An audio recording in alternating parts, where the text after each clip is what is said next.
Hey, what's up guys? I am making another video, playing some zombies just because it's pretty good game to kind of keep your mind off of things and kind of use it as a distraction, but distraction is not the topic today. Today I'm talking about flexibility and control and how that's always been a conflict throughout all of life. Is, you know, you want the control, you want to control everything that happens, and you know, kind of give people that want to do that a bad name, like control freak or something like that. But in reality, they're just people like that are just trying to kind of be ready for what they have seen, what they see, and what they feel is the right path to be on.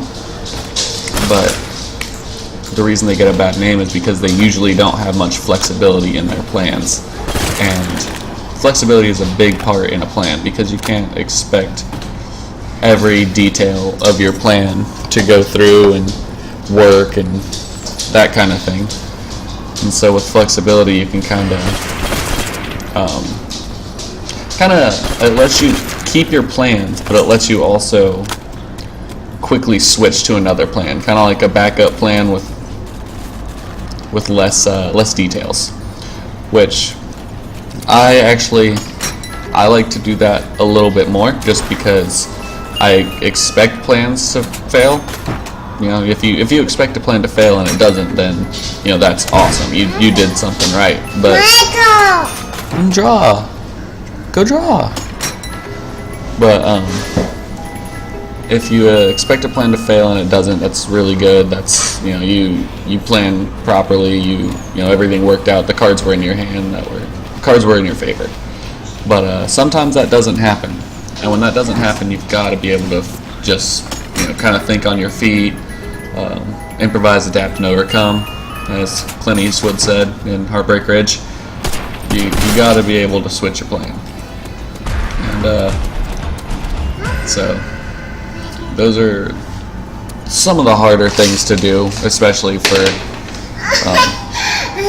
controlling people that are always wanting to be in control, is to kind of not have a plan.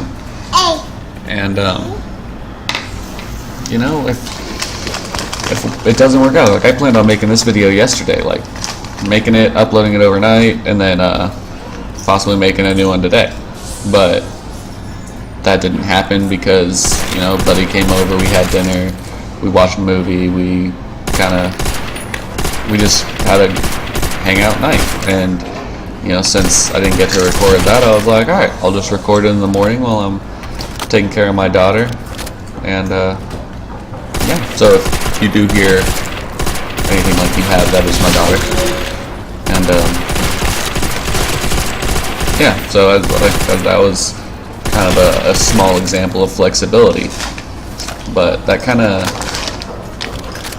a very small example of if you don't get your work done at night, you know, you don't sweep the floors before you go to bed, whatever, you can do it in the morning. But if it's something bigger than that, like say you planned on getting this job and you were kind of planning on, you know, going somewhere else, like maybe you're moving, or you know, kind of getting your quote unquote dream job, then, and that doesn't work out, it can be devastating.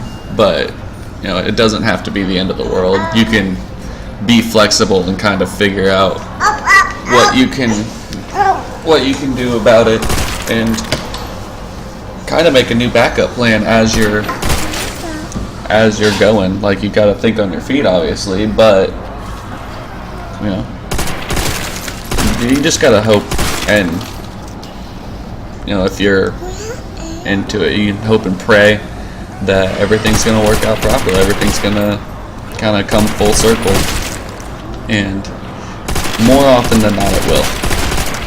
If you kind of let life play out and you see where you're at, then it will absolutely come back to you, and you will most definitely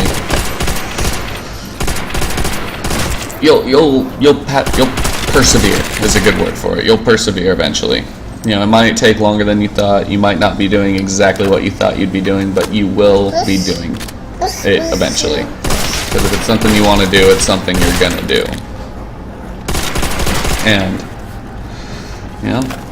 for instance, I wanted to move to Maine next year and get a new job and that sort of thing. And it just didn't work out for various reasons. And the fact that it didn't work out, I don't hold any begrudging feelings about it. I just kind of, it sucks.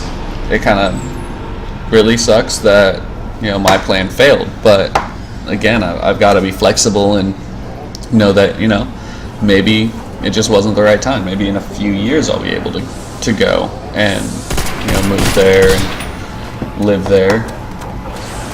But you never know what life has in store for you. And that's a big thing, is not being so in control that life gets in the way.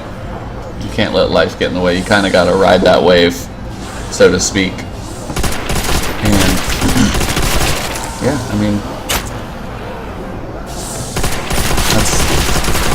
those are some of the hardest things to do, I think, anyway. I could be wrong. We all have different opinions, but I think that those are some hard things to do, is to not let the plan fail to the point where you go down. And like a lot of people, if a plan fails, myself included, if a plan fails, you get kind of down in the dumps and kind of feel like you didn't do good enough, or that you weren't good enough, or you didn't plan properly and you failed and this kind of thing. But when you really think about it, maybe there's more to it than that. Maybe it just wasn't time to do that. Maybe it wasn't time to do what you wanted to do, or go where you wanted to go, or work where you wanted to work. And here's your chippies. And so it's not necessarily a bad thing. And God, it takes discipline to learn that. And you kind of gotta force yourself almost to expect worse than what you're planning. Obviously you want to have hope. Hope is kind of what makes the world go around, but you've got to be able to accept defeat sometimes, and with that comes flexibility. If you can accept defeat, then it's easier to be flexible, I think.